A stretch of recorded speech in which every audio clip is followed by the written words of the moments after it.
Welcome back to Up Front. I'm Kent Wayne-Scott, sitting in this week for Mike Goucher. The state Republican Party appeared delighted recently to point out some recent coverage of the ages of several Democratic candidates for governor. They range from the late 50s to early 60s, even early 70s. But a recent entrant into the contest wants to put a fresh face on the race. Kelda Roys is 38, a former state lawmaker, lawyer, and entrepreneur. And she joins us today on Up Front. Thanks very much for being with us.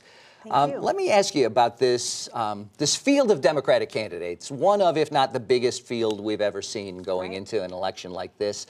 And each of the candidates will try to find his or her lane in the race. What is Kelda Roys' lane in this Democratic primary? Well, Kent, I'm running because I want to make Wisconsin a place of opportunity and fairness. I want Wisconsin to be the very best place to raise a family and the best place to grow a business. I think it's wonderful that we have so much enthusiasm on the Democratic side. We've got a wide open primary with a lot of people who are willing to give up their time to campaign. And I think that shows the energy that we have as Democrats and how vulnerable our current governor is. I'm running not based on demographics, but on my vision for the state and the things that I want to do to help put Wisconsin in the best position to be the best place to raise a family and the best place to grow a business. And to voters, what sets you apart? How is your vision different? What are they going to see differently from you as opposed to the other Democrats in this race? Well, I think we're going to talk a lot about our shared values. I believe in health care for every person. I believe in great public schools for every child. And I have a long track record of success on advocating for those ideas from my time in the legislature. Clean air and water. But I also am very much in touch with issues that face voters that I think don't get a lot of play. Things like paid family leave and affordable childcare. I'm a parent of young children, and I know how challenging it can be to juggle all of our commitments and work. And every single parent deserves time to bond with a new baby. Every parent deserves a safe place for their kids when they're working. And I'd like to see Wisconsin move to the forefront on that. I'm also a small business owner and somebody who's worked hard to build a business in Wisconsin and create jobs for people. I know how hard it is to be successful. Under our current governor, Wisconsin's been dead last in new startups. And we know that most new job creation does come from startups and businesses like mine. So I would like to see Wisconsin become much more focused on the needs of small businesses, homegrown innovators, rather than the biggest corporations that already have billions of dollars in capital. So I think those are a couple of things that set me apart. There has been some talk of this generational divide that the Democrats will be trying to attract younger voters with a field of candidates who are largely a generation or two removed from those youngest voters. Is there something to that? I think it's really important that our candidates broadly represent our population and our electorate, right? So having diversity is really important. I happen to be the only pro-choice woman in the race. And I think, when you look at who powers the Democratic Party, our electorate does tend towards women, and we're a party of reproductive rights. And so it's important to have different perspectives represented in the field. You mentioned the vulnerabilities of Governor Walker. Where do you see the governor as being most vulnerable? I think what we've learned about Governor Walker over the years, and he's had 8 years to try it his way, and we've seen the results.